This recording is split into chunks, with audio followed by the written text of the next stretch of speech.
At my sister's black tie wedding in Boston, my father grabbed the microphone and said she couldn't even find a date before shoving me into the courtyard fountain. While guests laughed and clapped, I smoothed my soaked dress, said, "Remember this moment," and 20 minutes later, the ballroom doors opened. The water was cold enough to knock the breath out of me. Not figuratively. Literally. I hit the surface of that fountain and my lungs just stopped. Like my body couldn't process the shock fast enough to keep functioning. The marble edge scraped my palm as I went down. The sound of the impact, a full, hard splash, echoed off the stone walls of the Fairmont Boston's courtyard, and for a half second there was silence. Then the laughter started. I am going to need you to understand something before I tell you the rest of this story. I am not a dramatic person. I have never been a dramatic person. I have spent the better part of 32 years being the least dramatic person in a family that treats theatrics the way other families treat oxygen. Necessary for survival, consumed without thought. I don't cry in restaurants. I don't make scenes at airports. I don't send the food back at dinner, even when it's wrong. I absorb things. I process them quietly. I move on. So, when I tell you that I stood up out of that fountain, water pouring off a $1,400 navy silk dress, mascara tracking in twin black rivers down my face, every person in a 200-guest black tie wedding staring at me, some of them still clapping, and said 4 words that stopped my father's smirk cold. I need you to understand that I meant every single one of them. Remember this moment, Dad. He laughed. He actually laughed. He had no idea what was coming. Let me back up 7 months, because this story doesn't start at the Fairmont. It starts in a conference room in Singapore at 11 p.m. on a Tuesday, when my assistant Marcus knocked on the glass door and slid a cream-colored envelope across the table without interrupting the call. I was on a live video conference with representatives from 4 sovereign wealth funds, walking through the final structure of a $2.3 billion infrastructure acquisition that had taken 16 months to architect. Marcus knew better than to knock unless it was urgent. I glanced at the envelope. Allison Campbell and James Whitmore, together with their families, request the honor of your presence. I set it face down and kept talking. It's not that I was surprised Allison was getting married. She'd been with James since their 3rd year at Brown, and James was the kind of man my parents had always wanted to create at Christmas. Old Boston money, broad shoulders, a firm handshake that meant something to my father's generation. What surprised me was the "together with their families" language. My family historically did not acknowledge that I was part of it unless they needed something from me. I'd been 12 when I first understood that I was the wrong kind of Campbell daughter. Allison was luminous. Everyone said so. Blonde and easy and socially fluent in a way that I, quiet and angular and already more interested in spreadsheets than sororities, simply wasn't. My father, Robert Campbell, was a tax attorney with a practice in Beacon Hill and a deep attachment to the idea of legacy. He coached Allison's lacrosse team. He attended every one of her dance recitals. He introduced her at his firm's holiday parties as my daughter. He introduced me, when he introduced me at all, as the other one. I don't say this to perform sadness for you. I say it as operational context. After Singapore, I spent 2 years in London, then 3 in Hong Kong. I came back to the States only when my company, I was then serving as Chief Strategy Officer of Reed Capital Partners, a private equity and infrastructure firm with roughly $40 billion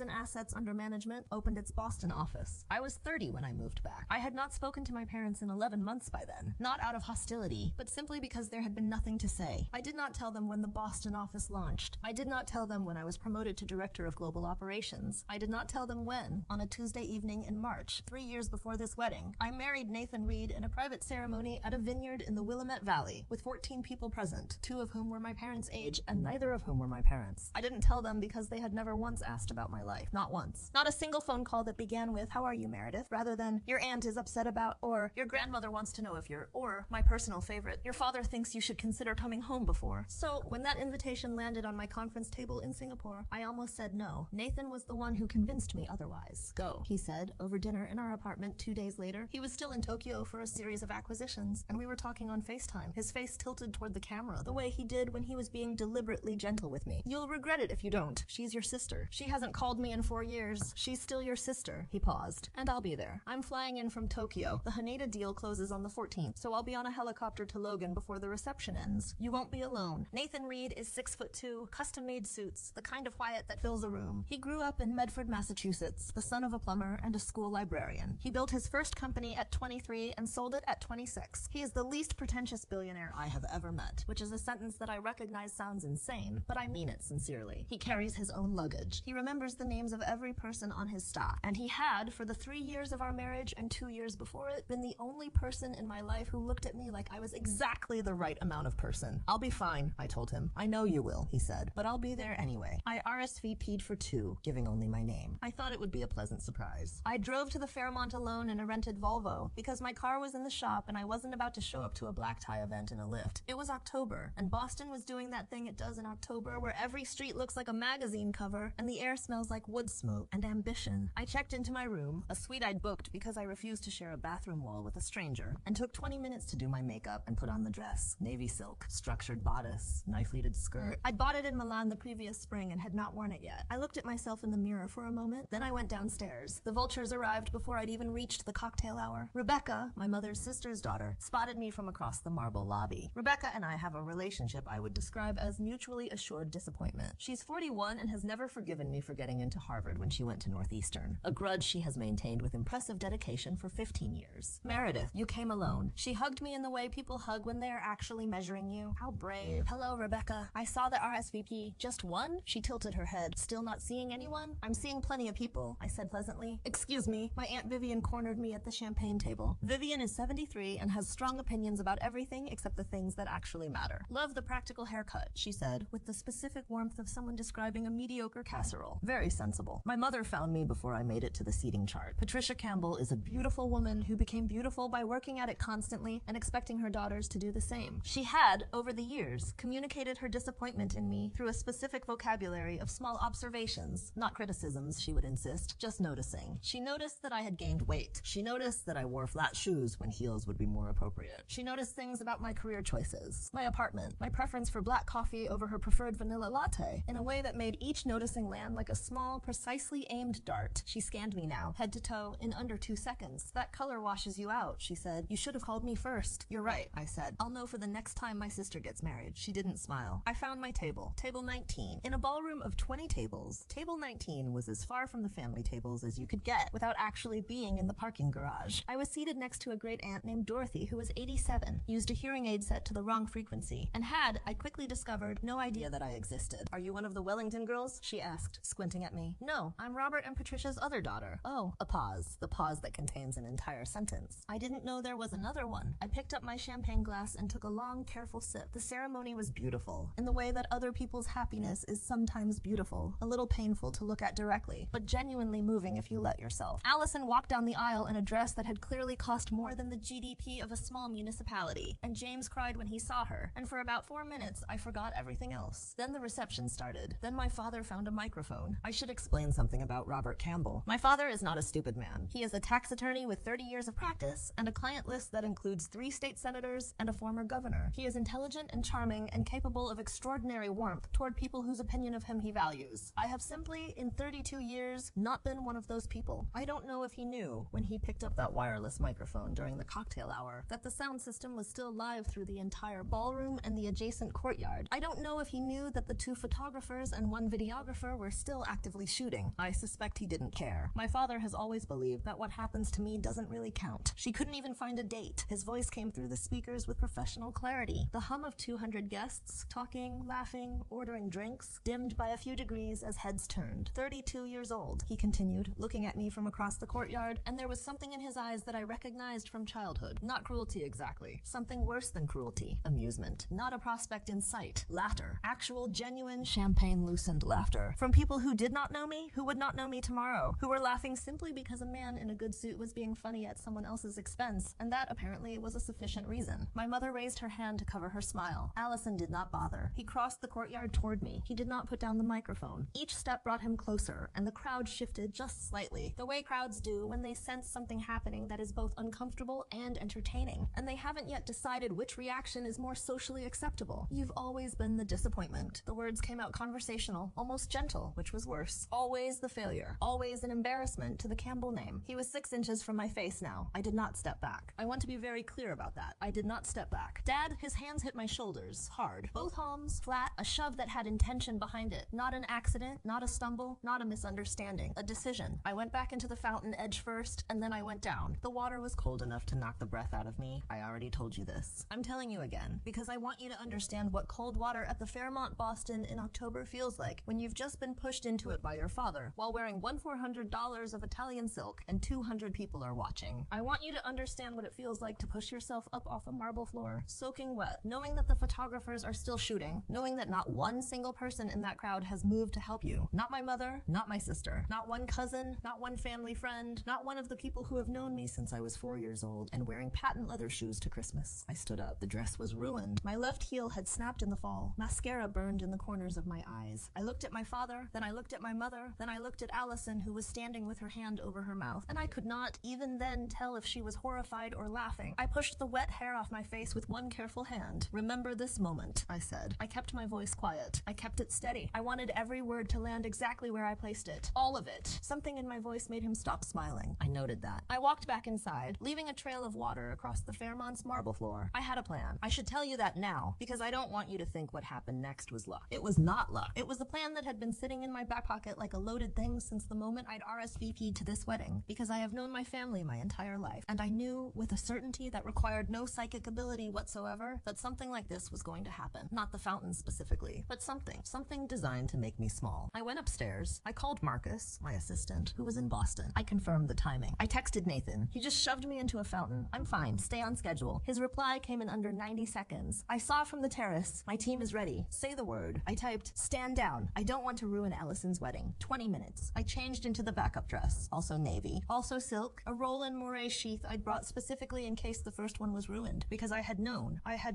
and touched up my makeup in the mirror of my suite. My hands were steady. I was not shaking. I was not crying. I was the calmest I had been all day. I went back downstairs with 11 minutes to spare. The cocktail hour had resumed. My father was holding court near the bar, animated and red-faced, and receiving the specific kind of laughter from men his age that functions as approval. My mother was talking to someone I didn't recognize. Allison was being shepherded toward the ballroom for the formal reception, her dress train held by two bridesmaids who were pretending very hard that nothing had happened. I found my seat at table 19. Dorothy asked me again if I was one of the Wellington girls. "Not tonight," I said. At 6:47 p.m., the ballroom doors opened. Two men entered first. I'd seen Marcus do the advance walkthrough that morning, and I recognized his work. He'd made sure the trajectory was clear. These two men were from Nathan's security detail, and they had, as long as I'd known them, the particular posture of people who have spent years learning to read rooms and exits at the same time. Sharp eyes, military bearing, they moved to positions without being directed to, which is what very good security teams do. My father saw them from across the room and made a decision that was entirely consistent with his character. He walked over. "This is a private event," he announced. "The corporate conference is in the West Wing." They looked through him, precisely, clinically, through him. Then Nathan walked in. He was still in his Tokyo suit. Charcoal brioni, no tie, collar loosened 2 buttons, and his hair was slightly windblown from the helicopter that had brought him in from Logan, where his pilot had landed 40 minutes earlier. He moved through a room of 200 people, the way a current moves through water. Not forcefully, just inevitably. People shifted out of his path without being asked to, because something in the way he moved communicated that the path was already his. His eyes found mine across the entire ballroom. The distance was maybe 60 feet. He crossed it in about 15 seconds, and the room rearranged itself around him as he did. "Meredith," he said. He took my hands. He kissed me once. Not a performance kiss, not a statement-making kiss, just the kiss he always gives me when he's been traveling and has finally reached me. Quiet and certain and entirely his. Then he turned. My mother was 3 feet away. "Mrs. Campbell." Nathan's voice is the kind of voice that doesn't need to be loud. "I'm Nathan Reed, Meredith's husband." The word landed. My mother's face did something I had never seen it do in 32 years of watching it. It went completely still. "Husband," she whispered. 3 years next month," Nathan said pleasantly. "We would have invited you to the wedding, but it was quite small. I hope you'll forgive us." I watched her process this. I watched the calculations happening in real time behind her eyes. Nathan Reed,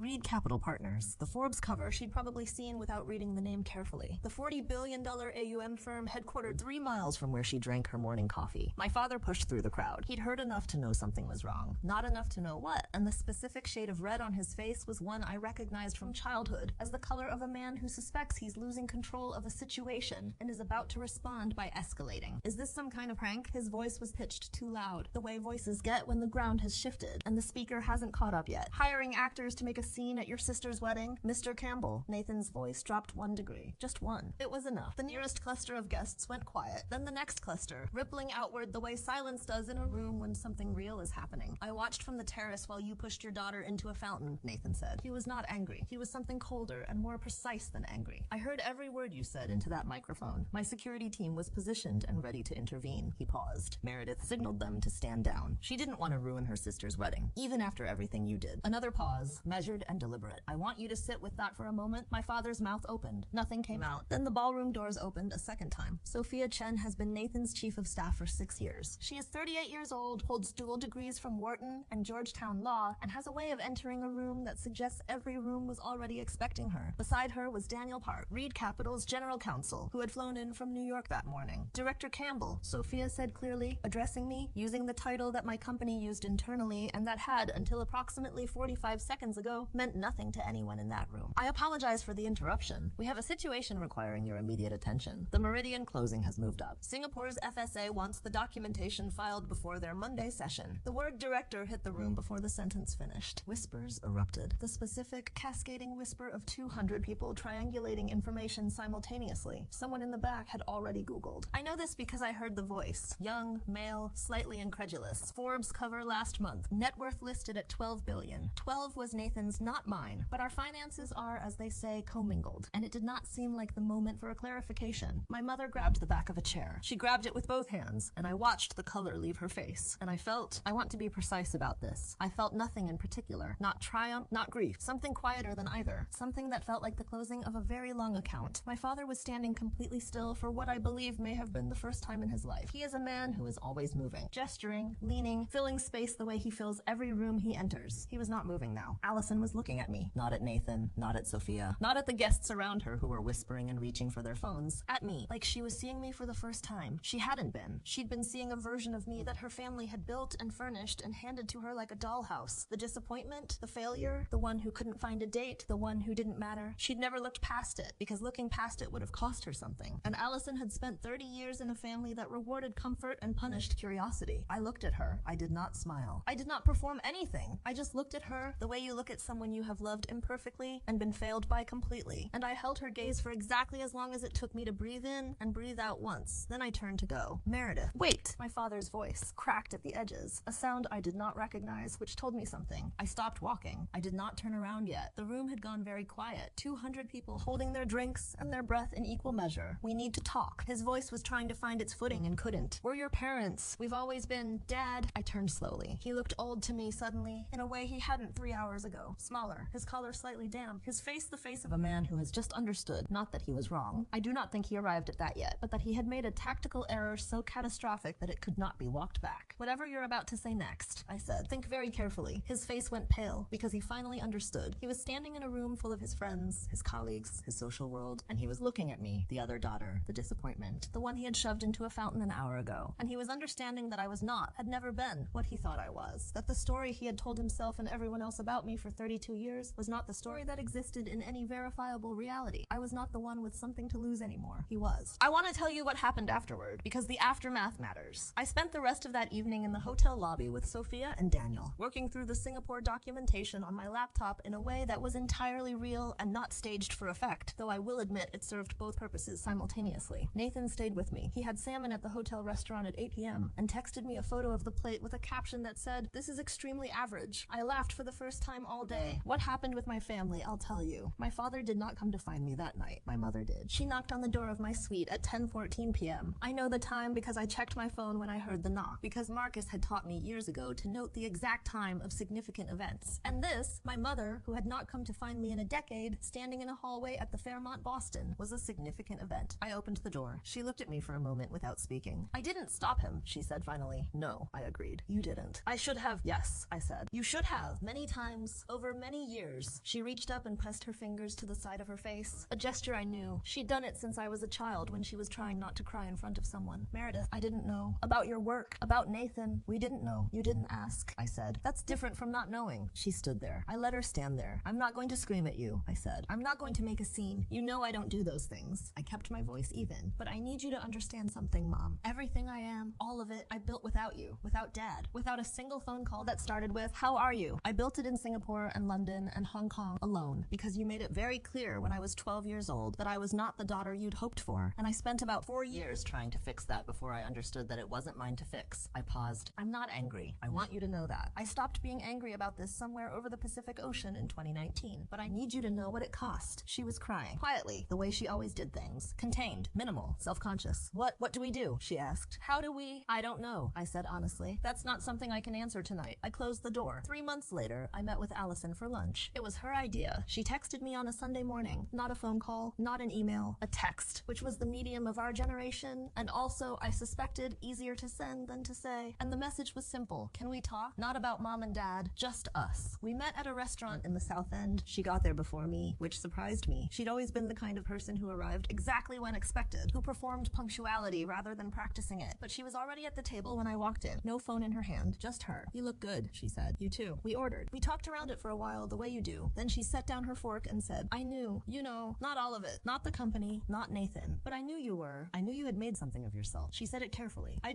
didn't want to fight with Dad about it. I know, I said. That's not an excuse. No, I agreed. It's not. She looked at her plate. I've been in therapy since the wedding, twice a week. Dr. Sarah Brennan, over on Boylston. I don't know why I'm telling you that, except that she asked me to think about who I protected by staying quiet, and I realized it was never you. I let that sit. It takes courage to say that, I said finally. It's not enough. Not yet, I agreed. But it's a start. We split the check. We hugged outside on the sidewalk. The kind of hug that is the beginning of something, not the end. She cried a little. I held on for a moment longer than I usually would. Nathan sounds like a good person, she said when she pulled back. He's the best person I know, I said simply. You'll meet him properly sometime. She nodded. She flagged down a cab. I stood on the sidewalk for a moment after she left. The Boston October was doing its thing again. Wood smoke and ambition, leaves going gold, the harbor glinting 3 blocks east. I'd grown up in this city. I'd been made and unmade in it. I'd rebuilt myself 12 time zones away and come back. I pulled out my phone to text Nathan. Lunch went okay. I think it might be something eventually. His reply came in under a minute. Good. Do you want salmon? I found a place that does it correctly this time. I laughed. Right there on the sidewalk in the south end, alone in my coat, I laughed the kind of laugh that is also, a little bit, the end of something long and heavy. My father called me in February. It was a Tuesday. I was in a board meeting and I let it go to voicemail. He called again the next morning. I listened to the voicemail sitting in my car outside our building. His voice was careful, rehearsed. He said he'd been thinking. He said he'd been talking to someone. I noted that he did not say therapist, which told me something. He said he'd made mistakes. He said he wanted to make it right. He did not say I'm sorry. Not once. Not in 4.5 minutes. I put my phone in my bag. I got out of the car. I went to work. Some things I've learned cannot be resolved in a voicemail. Some accounts cannot be balanced by a single good faith gesture after 32 years of debits. I don't say this with anger. I genuinely don't. Not anymore. I say it the way you say any empirical truth. It simply is. My father shoved me into a fountain at my sister's wedding in front of 200 people. He did it because he believed down to his bones that I didn't matter. He was wrong. He has always been wrong. And the most important thing about that, the thing I want you to take from this, if you take anything, is that his being wrong was never about me. Not once. Not ever. A man can look at something real and true and refuse to see it, and the thing remains real and true regardless. I remained real and true regardless. I built my life in the dark, without approval, without applause. I'm still building it. The fountain, I've decided, was the most useful thing my father ever gave me. Because when I stood up out of that water, soaking wet, heel snapped, dress ruined, 200 people watching, I felt, for one crystalline moment, the full weight of what they thought of me. And it didn't touch me. Not even a little.